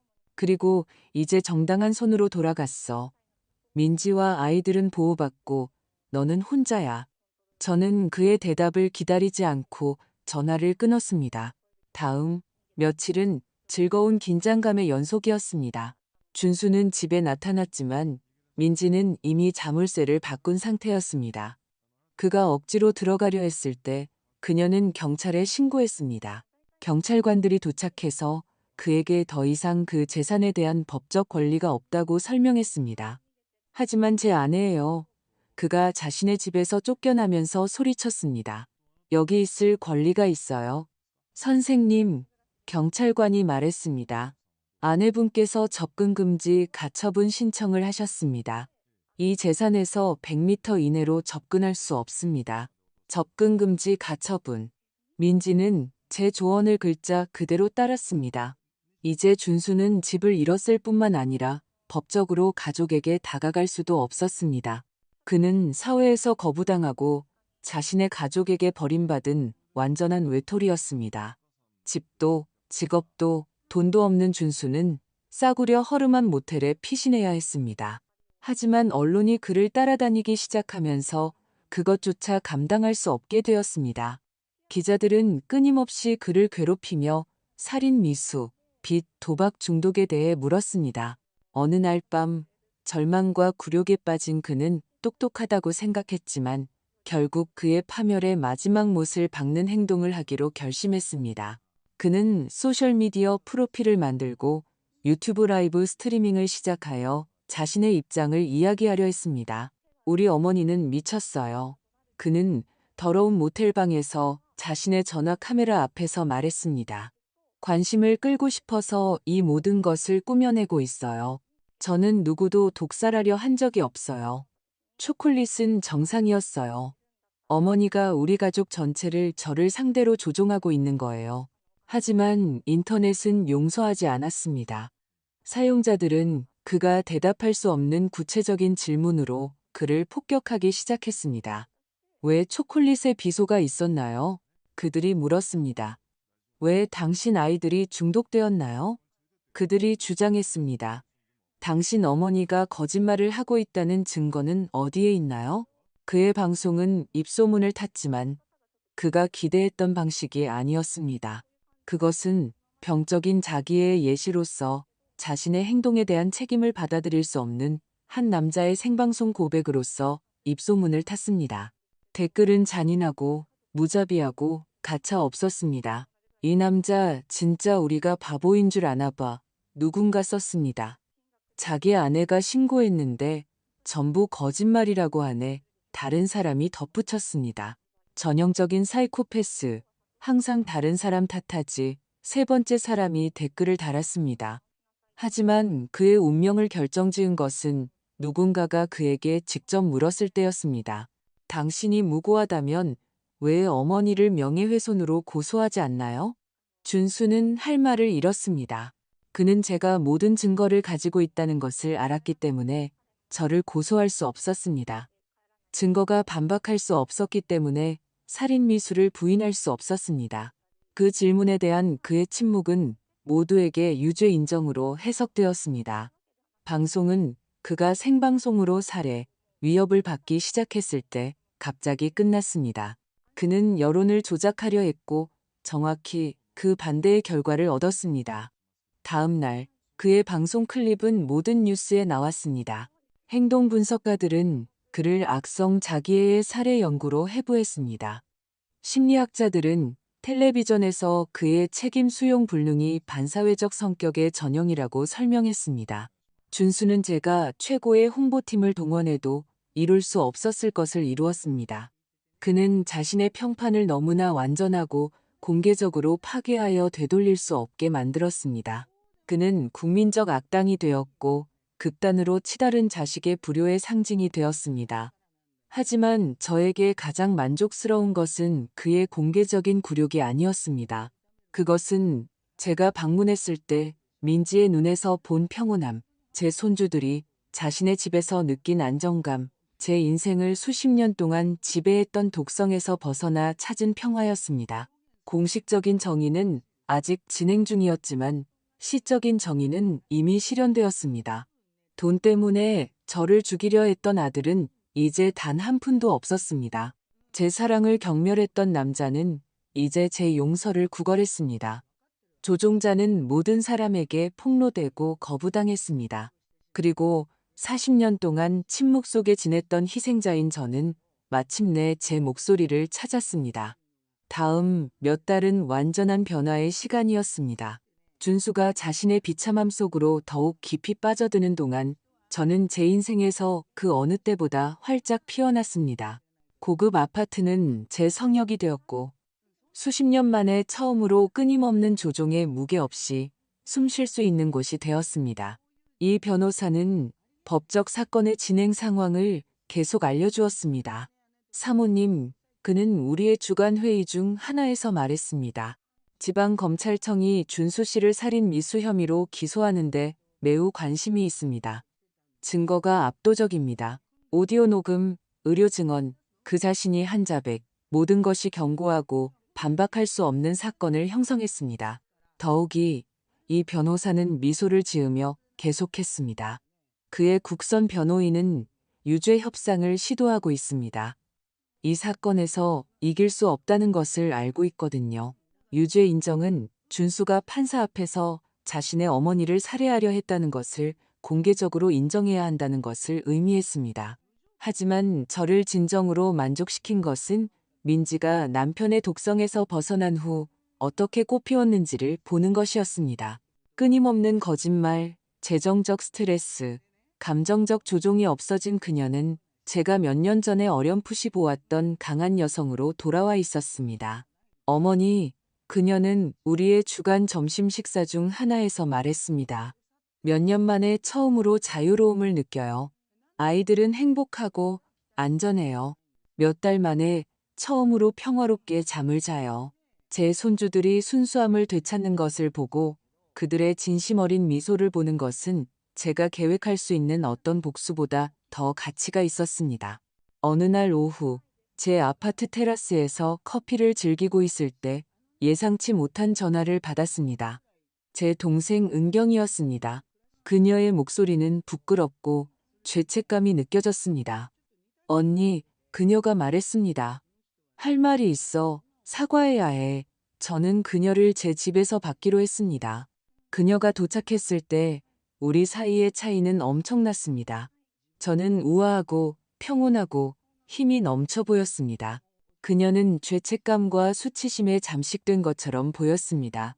언니, 그녀는 눈물을 글썽이며 시작했습니다. 준수에게 문제가 있다는 건 알았지만 언니를 죽이려 할 줄은 상상도 못했어. 은경아, 저는 저 자신도 놀랄 만큼 차분하게 대답했습니다. 너는 항상 그에게 뭔가 잘못됐다는 걸 알았어. 항상 그를 정당화했고 항상 그의 행동의 결과로부터 그를 보호했지. 그녀는 진실을 부인할 수 없어 고개를 끄덕였습니다. 내가 그의 행동의 공범이었다는 걸 알아. 동생으로서 언니에게 실패했다는 것도. 가장 마음 아픈 건 그녀는 계속했습니다. 그가 언니를 독살하려 한 후에 나에게 피난처를 구하러 왔을 때 내가 그를 내 집에 받아들였다는 거야. 그가 무슨 짓을 했는지 알면서도 그를 보호했어. 그녀의 눈물은 진심이었습니다. 그녀의 회개는 진짜처럼 보였습니다. 하지만 피해는 이미 발생했습니다. 은경아, 저는 잔인함 없이 하지만 단호하게 말했습니다. 40년 동안 너는 내 동생을 보호하는 대신 괴물을 보호하기로 선택했어. 네가 지금 죄책감을 느낀다고 해서 그걸 그냥 잊을 수는 없어. 그녀는 울면서 제 집을 떠났지만 저는 평온함을 느꼈습니다. 저는 명확한 한계를 설정했습니다. 공격성 없이 하지만 양보 없이 제 진실을 표현했습니다. 형사재판은 독살 시도 6개월 후에 시작되었습니다. 언론은 모든 세부사항, 모든 증언, 제시된 모든 증거를 보도했습니다. 저는 가장 경험 많은 기자들조차 감탄할 만한 평온함으로 증언했습니다. 김영희 씨, 검사가 물었습니다. 아들이 당신의 죽음을 계획했다는 것을 발견했을 때 어떤 기분이었습니까? 해방감을 느꼈습니다. 저는 피고인석에 있는 준수를 똑바로 쳐다보며 대답했습니다. 40년간의 조종에서 보답할 수 없는 사람에게 무조건적인 사랑을 주었던 40년에서 해방되었습니다. 준수는 초췌하고 늙고 파괴된 것처럼 보였습니다. 그의 국선 변호인은 할 수 있는 것을 다 했지만 증거는 반박할 수 없었습니다. 민지, 아이들을 치료한 의사들, 초콜릿을 분석한 전문가들의 증언은 완벽한 사건을 구축했습니다. 그의 증언 시간이 되었을 때 준수는 마지막 조종을 시도했습니다. 저는 어머니를 사랑했습니다. 그는 거짓 눈물을 흘리며 선언했습니다. 이 모든 것은 끔찍한 오해입니다. 저는 누구도 해치고 싶지 않았습니다. 하지만 그 자신의 녹음 파일이 그를 배신했습니다. 검사가 그가 자신의 계획을 자백하는 오디오를 틀었을 때 그의 주장은 완전히 무너졌습니다. 배심원단은 불과 2시간 만에 심의를 마쳤습니다. 1급 살인 미수 유죄, 미성년자 생명위협 유죄, 가중 사기 유죄. 형량은 8년을 복역하기 전에는 가석방 가능성이 없는 12년 징역형이었습니다. 판결을 들었을 때 저는 승리감을 느끼지 않았습니다. 저는 평화, 정의, 제가 이미 알고 있던 것, 즉 제 아들에 의한 계산되고 계획된 살인미수의 희생자였다는 법적 확인을 느꼈습니다. 준수는 수갑이 채워지면서 피고인석에서 저를 쳐다보았습니다. 그의 눈에는 더 이상 이전의 오만함이 없었고 오직 절망과 자기 연민뿐이었습니다. 어머니, 그가 끌려가면서 소리쳤습니다. 아직 제 어머니시잖아요. 저를 이렇게 버리실 수 없어요. 하지만 저는 움직이지 않고 평온하게 그가 그의 피할 수 없는 운명을 향해 멀어지는 것을 지켜보았습니다. 민사사건들은 형사 유죄 판결 후에 신속하게 해결되었습니다. 정신적 피해에 대한 소송은 3억 원의 배상금을 낳았지만 준수는 물론 감옥에서 지불할 수 없었습니다. 하지만 상징성은 중요했습니다. 법률 시스템은 그가 저에게 끼친 해를 공식적으로 인정했습니다. 민지는 이혼과 아이들의 완전한 양육권을 얻었습니다. 준수는 아이들의 생명을 위협한 혐의로 유죄 판결을 받은 후 모든 친권을 잃었습니다. 제 손주들은 마침내 아버지의 유독한 영향으로부터 법적으로 보호받게 되었습니다. 어느 날 오후 제 새로운 법률 서류를 정리하다가 몇 년 전에 썼지만 보내지 않은 편지를 발견했습니다. 그것은 세상 최고의 아들이 되어준 준수에게 보내는 감사의 편지였습니다. 저는 그것을 읽고 쓴웃음을 참을 수 없었습니다. 제가 얼마나 눈이 멀었는지, 얼마나 순진했는지, 현실과 얼마나 완전히 동떨어져 있었는지 저는 새로운 편지를 쓰기로 결심했습니다. 하지만 이번에는 저 자신을 위한 것이었습니다. 사랑하는 영희에게 저는 썼습니다. 40년 동안 너는 사랑을 공모와 혼동했다. 친절을 허용과 혼동했다. 희생을 미덕과 혼동했다. 오늘 네가 마침내 그 차이를 배웠다는 것을 축하한다. 제가 70살이 되던 날 저는 제 아파트에서 작은 축하 파티를 열었습니다.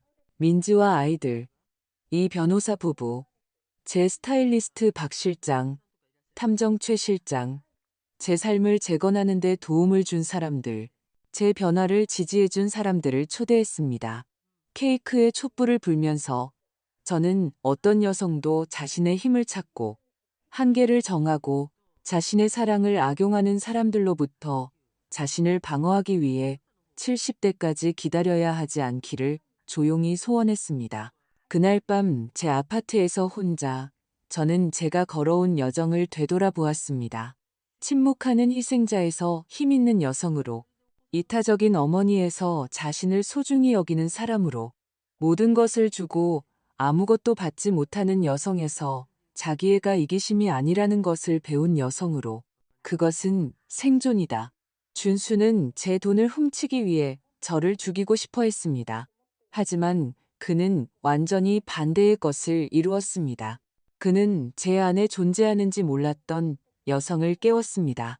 강하고 지적이며 자신의 것을 위해 싸울 수 있는 여성. 공식적인 정의는 실현되었습니다. 하지만 진정한 승리는 개인적인 것이었습니다.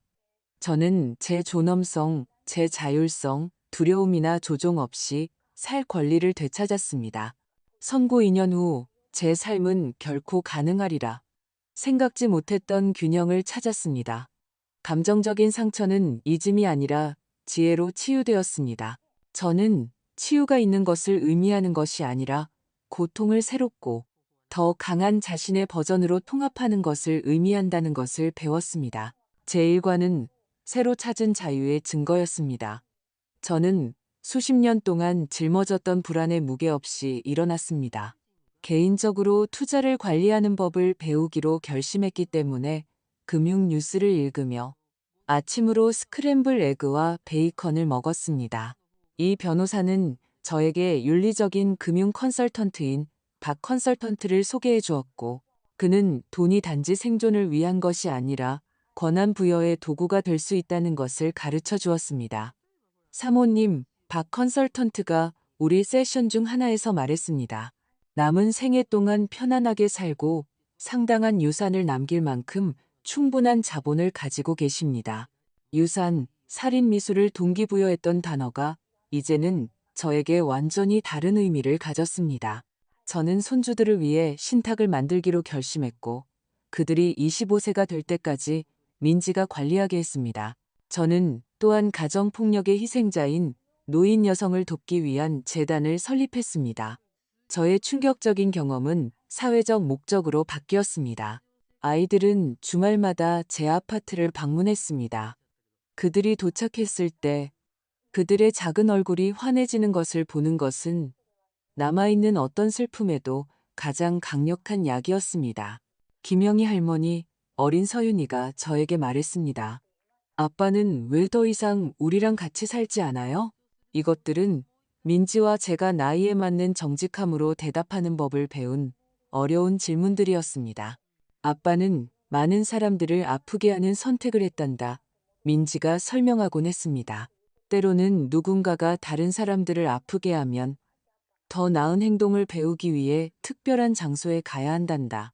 아이들은 어린 시절의 자연스러운 회복력으로 이러한 설명을 받아들였지만 저는 그들이 결국 더 많은 세부 사항을 필요로 할 것이라는 것을 알았습니다. 어느 날 오후 제 아파트 근처 서울숲에서 손주들과 놀다가 벤치에 혼자 앉아있는 한 노인 여성을 보았습니다.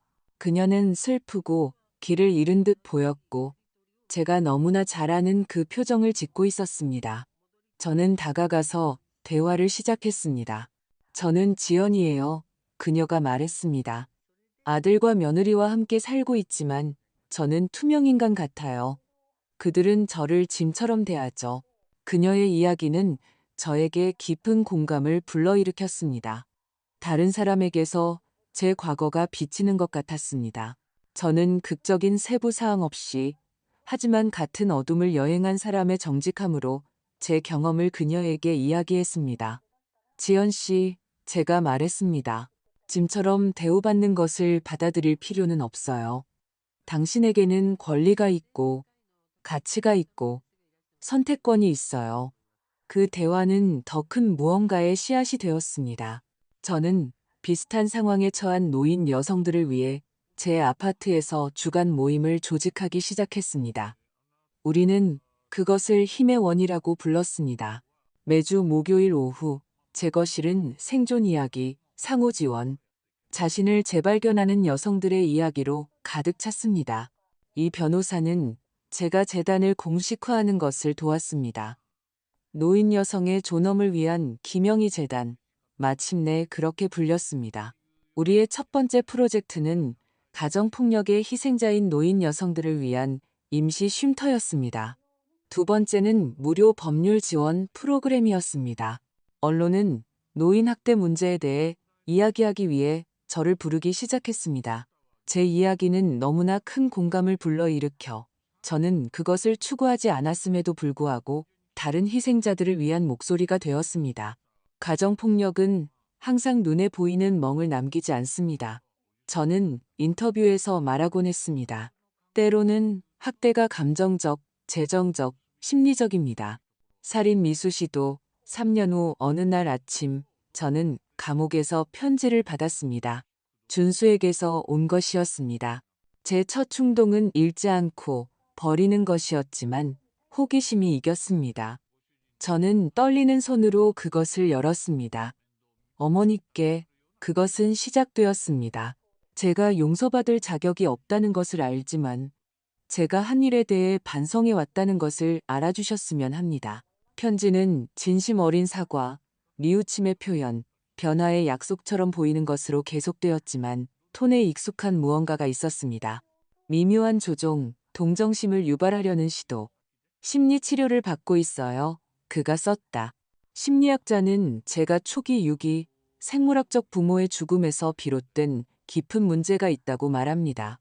감옥에서조차 그는 자신의 결정에 대해 다른 사람들을 계속 탓하고 있었습니다. 그는 여전히 완전한 책임을 질 수 없었습니다. 제발요, 어머니, 편지는 끝났다. 제가 끼친 손해를 복구할 기회를 주세요. 저를 방문하는데 동의해 주세요. 어머니를 배워야 해요. 치유되기 위해 어머니의 용서가 필요해요. 내가 필요해, 내가 필요해, 내가 필요해. 그것은 항상 그가 필요한 것에 관한 것이었지, 제가 필요하거나 받을 자격이 있는 것에 관한 것이 아니었습니다. 저는 제 치유 과정 동안 저를 도와준 심리학자 정 박사에게 편지를 보여주었습니다. 사모님, 그녀는 그것을 읽은 후 말했습니다. 이것을 읽으니 어떤 기분이 드세요? 안타까워요. 저는 대답했습니다. 하지만 그를 위해서가 아니에요. 감옥에서 3년을 보낸 후에도 그가 자신이 한 일을 진정으로 이해하지 못한다는 것이 안타까워요. 답장하실 건가요? 그녀가 물었습니다. 그를 방문하실 건가요? 저는 그 질문에 대해 며칠 동안 숙고했습니다. 제 일부 40년 동안 어머니였던 저는 응답해야 할 의무를 느꼈습니다. 하지만 제 더미에서 솟아오른 새로운 여성은 제 치유가 저를 죽이려 한 사람을 용서하는데 달려있지 않다는 것을 알았습니다. 마침내 저는 답장을 쓰기로 결심했지만 그가 기대했던 것은 아니었습니다. 준수야, 저는 썼습니다. 편지는 잘 받았다. 네가 내 행동에 대해 반성하고 있다니 기쁘구나. 하지만 내 치유 과정은 너를 보거나 용서하는 것을 필요로 하지 않는다. 나는 용서가 그것을 구하는 사람을 위해서가 아니라 용서하는 사람의 이익을 위한 것이라는 것을 배웠다. 나는 너 없이 만족스러운 삶을 만들었다. 제 편지는 계속되었습니다. 나는 평화, 목적, 그리고 행복을 찾았다. 너의 부재는 내 삶의 공허함이 아니다. 그것은 평온함으로 채워진 공간이다. 네가 너 자신의 구원을 찾기를 바라지만 내 치유의 길은 더 이상 너를 내 결정의 결과로부터 구하려고 노력하는 것을 포함하지 않는다. 저는 편지의 어머니가 아닌 단지 기명이라고 서명했습니다. 그 칭호는 그가 제 잠재적 살인자가 되기로 결심한 날 취소되었습니다. 저는 편지를 보냈고 깊은 해방감을 느꼈습니다. 저는 그 유독한 관계의 마지막 장을 결정적으로 닫았습니다. 민지도 자신의 삶을 재건했습니다. 그녀는 우리의 경험에 영감을 받아 심리학을 공부하기 시작했습니다. 너무 늦기 전에 다른 가족들이 조종의 징후를 식별하는 것을 돕고 싶어요. 그녀가 말했습니다. 침묵하는 희생자에서 활동적인 옹호자로의 그녀의 변화는 영감을 주었습니다. 아이들은 건강하고 안전하게 자라고 있었습니다. 그들은 가끔 아버지에 대해 물었지만 가족 독성에 몇 년 동안 보였던 고뇌는 없었습니다. 감정적 안정성이 그들의 어린 시절을 특징지었던 끊임없는 혼란을 대체했습니다. 어느 날 오후 재단 보고서를 검토하다가 저는 놀라운 것을 깨달았습니다. 2년 동안 우리는 200명 이상의 노인 여성들이 학대적인 상황에서 벗어나는 것을 도왔습니다. 어떤 이들은 조종하는 자녀들에게 빼앗긴 재산을 되찾았습니다. 다른 이들은 학대를 신고할 용기를 찾았습니다. 모두가 자신의 존엄성을 재발견했습니다. 저의 개인적인 생존 이야기는 다른 여성들에게 희망의 등대가 되었습니다. 저를 영원히 침묵시키려 했던 살인 미수는 결국 제가 상상했던 것 이상으로 제 목소리를 증폭시켰습니다. 그날 밤 제 테라스에서 도시를 바라보며 저는 제 상황의 완벽한 아이러니에 대해 생각했습니다. 준수는 제 유산을 훔치기 위해 저를 죽이고 싶어 했지만 그는 저에게 훨씬 더 가치 있는 유산, 즉, 제 죽음 이후에도 지속될 재단, 여러 세대의 여성들이 자신의 힘을 찾는 것을 돕는 유산을 건설하게 만들었습니다. 70년 동안에 제가 상징적으로 독이 든 초콜릿의 날에 죽었습니다. 그 잿더미에서 태어난 여성은 더 강하고 더 현명하고 더 완전했습니다. 저는 때로는 빛을 찾기 위해 가장 깊은 어둠을 통과해야 한다는 것을 배웠습니다. 제 복수는 완전했지만 준수의 파괴 때문이 아니라 저 자신의 재건 때문이었습니다. 최고의 복수는 두려움 없이, 죄책감 없이, 제 날들을 어둡게 하는 조종의 그림자 없이 완전히 사는 것으로 드러났습니다. 선고 5년 후, 제 삶은 결코 가능하리라 생각지 못했던 충만함에 도달했습니다. 재단은 3개의 주의 사무실을 두고 20명의 헌신적인 전문가 팀을 갖춘 지수적으로 성장했습니다. 우리는 500명 이상의 여성이 존엄성과 자율성을 되찾는 것을 도왔습니다. 어느 날 아침, 이 변호사가 예상치 못한 소식으로 전화했습니다. 사모님, 그가 심각한 목소리로 말했습니다. 이준수 씨가 가석방을 신청하고 있습니다. 형기의 5년을 복역했고 그의 변호인은 모범적인 행동을 주장하고 있습니다. 제 심장이 순간적으로 빨라졌지만 불안은 단 몇 초 동안만 지속되었습니다. 저는 더 이상 제가 예전에 알던 취약한 여성이 아니었습니다. 그게 우리에게 무슨 의미죠? 저는 차분하게 물었습니다. 청문회가 있을 거라는 뜻입니다. 이 변호사가 설명했습니다. 판사가 그의 사건을 검토할 겁니다. 그의 석방에 찬성하고 반대하는 증언을 들을 것이고 사모님께는 증언할 권리가 있습니다. 저는 절대적인 권력의 위치에서 준수를 마지막으로 한 번 더 마주할 때가 되었다고 결심했습니다. 5년 동안 저는 새로운 정체성, 새로운 삶, 새로운 목적을 건설했습니다. 그는 감방에 갇혀 자신의 범죄에 대한 대가를 치르고 있었습니다. 청문회는 화요일 아침으로 예정되었습니다. 저는 이제 자격 있는 심리학자이자 제 재단의 부국장인 민지와 함께 법원에 도착했습니다. 우리는 전문적으로 옷을 입고 우리가 성공적으로 이룬 여성의 이미지를 투영했습니다. 준수가 방에 들어왔을 때 그의 모습은 저를 충격에 빠뜨렸습니다. 5년간의 감옥 생활은 그를 조숙하게 늙은 남자로 변화시켰습니다. 그의 머리는 완전히 희끗했고 얼굴은 깊은 주름으로 표시되었으며 그의 자세는 패배감으로 구부정했습니다. 저를 살해하려 했던 오만한 남자의 흔적은 남아있지 않았습니다. 그의 변호사는 가석방 사건을 제시했습니다. 제 의뢰인은 진정한 뉘우침을 보였습니다. 그가 주장했습니다.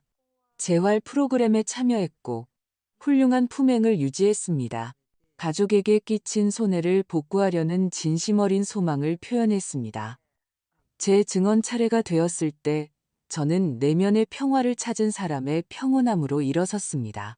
존경하는 재판장님, 저는 시작했습니다. 5년 동안 저는 피고인의 행동의 결과를 제 삶뿐만 아니라 그의 유독한 영향력에서 벗어난 환경에서 번성한 그의 아이들의 삶에서도 관찰했습니다. 저는 말하면서 준수를 똑바로 쳐다보았습니다. 저는 가정폭력의 희생자인 500명의 여성을 도운 재단을 설립했습니다. 그 이야기들 하나하나가 행동에는 실질적이고 지속적인 결과가 따르는 것이 왜 중요한지를 상기시켜 줍니다. 이준수 씨는 저를 살해하려 했을 뿐만 아니라 저는 단호하게 계속했습니다. 자신의 아이들의 생명을 위협했습니다.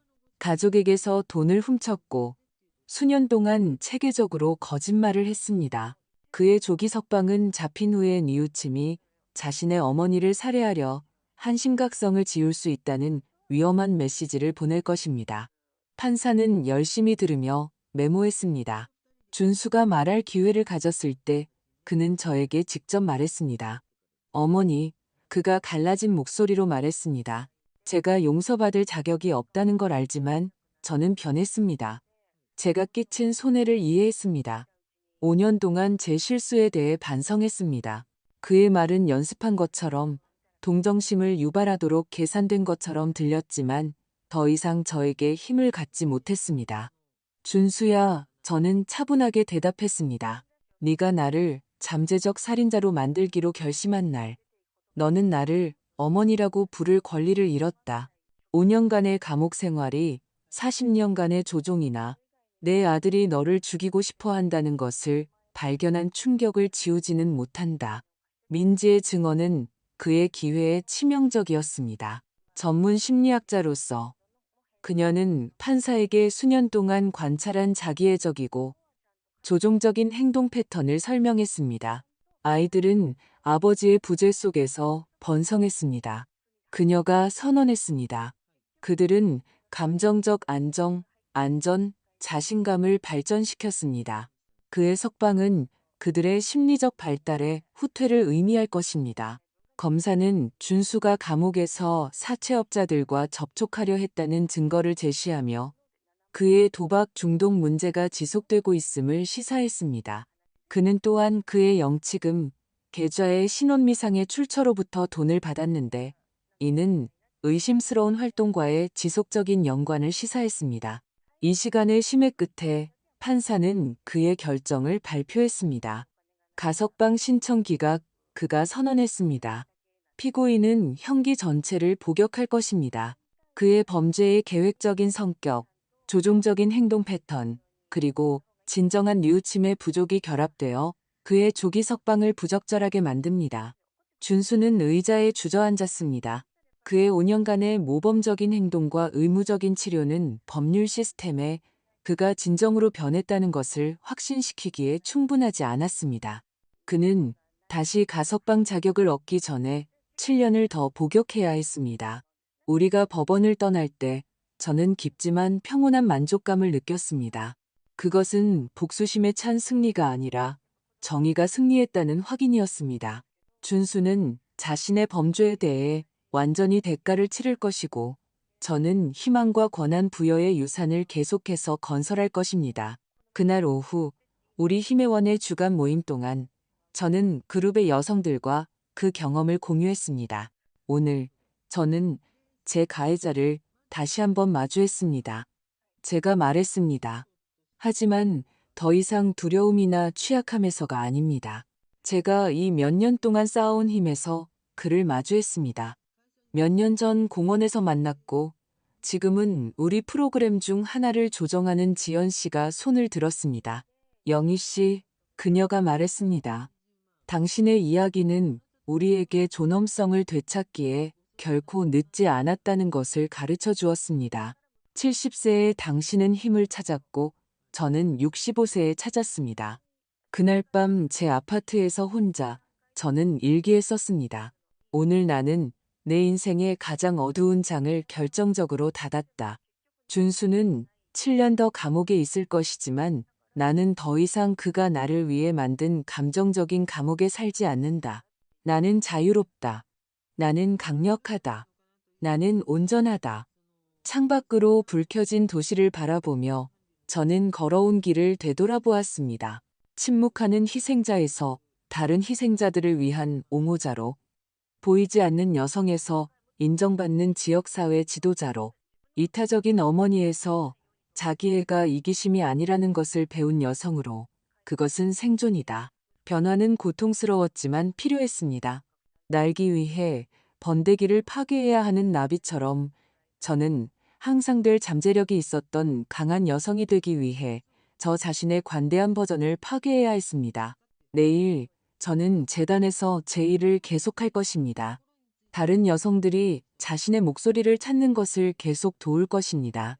개인적인 복수를 초월하는 유산을 계속 건설할 것입니다. 왜냐하면 저는 파괴 시도에 대한 최고의 대응은 상호 파괴가 아니라 아름답고 지속적인 무언가의 건설이라는 것을 배웠기 때문입니다. 준수는 제 금전적 유산을 훔치기 위해 저를 제거하고 싶어 했습니다. 그는 정확히 그 반대를 이루었습니다. 그는 제가 이제 수백 명의 여성들과 공유하는 힘, 지혜, 그리고 목적의 형태로 훨씬 더 가치 있는 유산을 깨웠습니다. 정의는 항상 빨리 오지는 않지만 올 때는 완전하고 결정적이다. 제 운명을 영원히 바꾼 그날로부터 10년이 지났습니다. 이제 79살이 된 저는 결코 가능하리라 생각지 못했던 깊은 만족감으로 제 삶을 바라봅니다. 김영희 재단은 8개 도시에 쉼터를 두고 0명 이상의 여성을 도운 법률 지원 프로그램을 갖춘 전국적으로 인정받는 기관으로 성장했습니다. 이제 10대가 된 제 손주들은 주말마다 방문합니다. 서윤이는 16살이고 우리 가족 역사에 영감을 받아 법학을 공부하기로 결심했습니다. 할머니, 그녀가 우리 대화 중 하나에서 말했습니다. 할머니처럼 되고 싶어요. 자신을 방어할 수 없는 사람들을 변호하고 싶어요. 14살인 그녀의 남동생 서준이는 나이에 비해 비범한 감정적 성숙함을 보였습니다. 민지는 가족 트라우마와 노인 학대를 전문으로 하는 전국적으로 인정받는 심리학자가 되었습니다. 우리는 함께 결코 늦지 않다. 70세 이후에 당신의 힘찾기라는 제목의 책을 썼는데 베스트셀러가 되어 여러 언어로 번역되었습니다.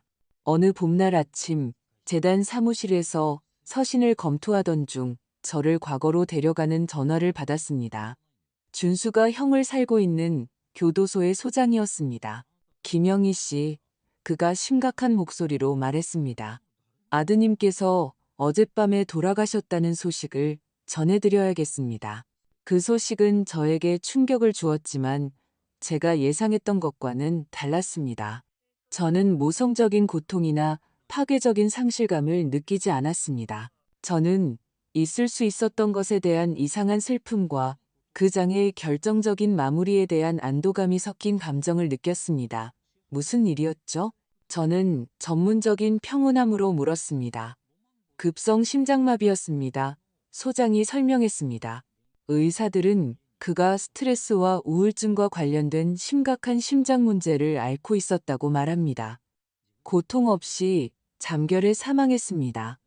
아이러니는 절대적이었습니다.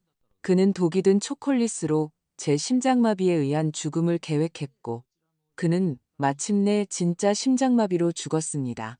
당신에게 보내는 편지를 남겼습니다. 소장이 계속했습니다. 저희가 그것을 당신에게 보내기를 원합니다.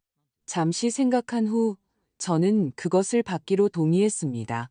저는 향수 때문이 아니라 제 삶의 이 순환을 완전히 닫기 위해 그의 마지막 말을 알아야 했습니다. 편지는 이틀 후에 도착했습니다. 저는 떨림이나 불안 없이 단단한 손으로 그것을 열었습니다. 어머니께 떨리는 필체로 시작되었습니다. 제가 아마 이 감옥에서 죽을 것이라는 것을 알면서 이 글을 씁니다.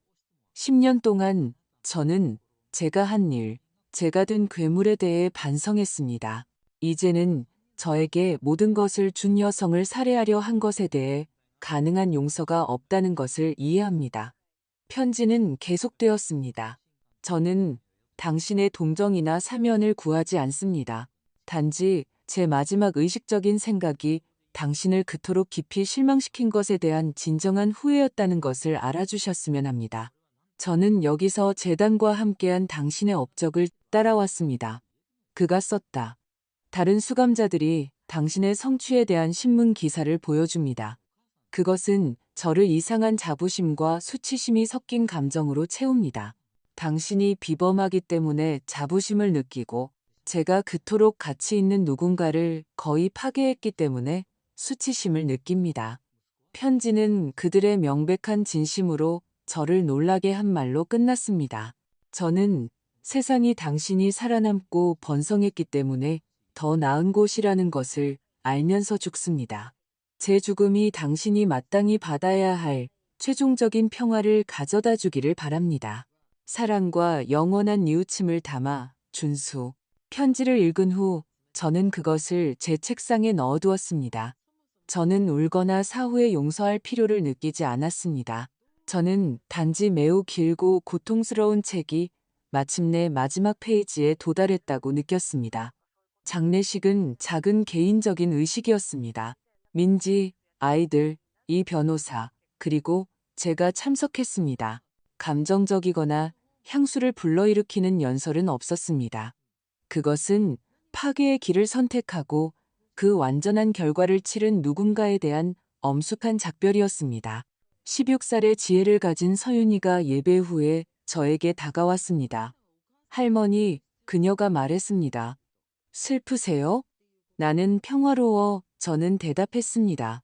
때로는 가장 깊은 슬픔은 잃어버린 것에 대한 것이 아니라 결코 없었던 것에 대한 것이란다. 그날 밤 제 아파트의 고독 속에서 저는 준수에 대한 마지막 일기를 썼습니다. 오늘 나는 47년 전에 입양한 아들을 묻었다. 하지만 내가 진정으로 사랑했던 아들은 10년 전에 죽었다. 그가 내 살인자가 되기로 결심한 날. 오늘 나는 단지 그 결정에 잔해를 묻었을 뿐이다. 다음 몇 달은 비범한 생산성의 시간이었습니다. 준수의 어두운 그림자 없이, 미래의 법적 청문회나 대결의 가능성 없이 저는 재단의 일을 확장하는데 완전히 헌신했습니다. 우리는 학대적인 상황에서 벗어난 후 학업을 재개하고 싶은 노인 여성들을 위한 대학 장학금 프로그램을 설립했습니다. 우리는 또한 민지가 이끄는 노인학대에 대한 연구센터를 만들었습니다. 우리의 연구는 노인 보호를 위한 국가 공공정책에 영향을 미치기 시작했습니다.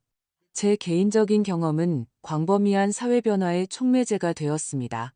제 80번째 생일에 우리는 재단을 위한 자선 갈라를 조직했습니다. 이 행사에는 정치인, 사업가, 학자, 그리고 가장 중요하게는 우리 프로그램에 의해 삶이 변화된 수백 명의 여성들이 모였습니다. 그날 밤 제 연설 동안 저는 제 경험의 핵심 교훈에 대해 반성했습니다. 저는 한계 없는 친절은 미덕이 아니라는 것을 배웠습니다. 그것은 자기 방치입니다. 저는 무조건적인 사랑이 자기애를 포함해야 한다는 것을 배웠습니다. 저는 때로는 자신을 구하기 위해 자신을 끝없이 희생하기를 기대하는 사람들을 실망시킬 각오를 해야 한다는 것을 배웠습니다. 제 이야기는 비극으로 시작되었습니다. 저는 계속했습니다. 제 아들에 의한 살인 미수. 하지만 그것은 재탄생, 발견, 목적의 이야기로 바뀌었습니다. 왜냐하면 저는 희생자의 역할에 머물지 않고 제 고통을 다른 사람들을 돕기 위한 힘으로 변화시키기로 선택했기 때문입니다.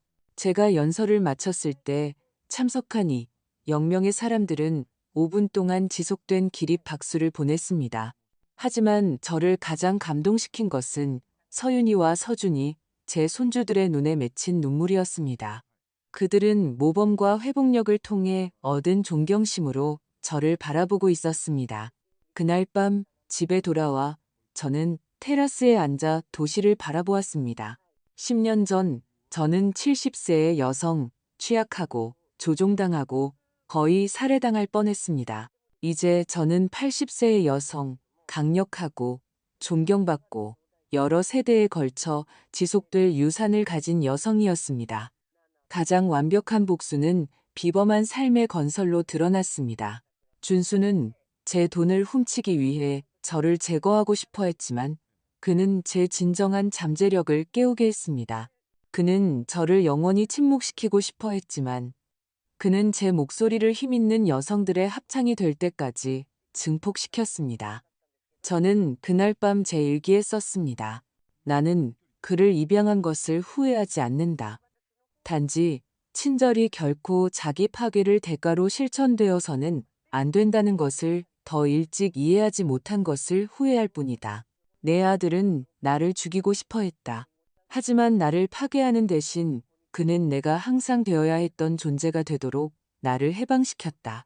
이야기는 끝났지만 유산은 이제 막 시작되고 있었습니다.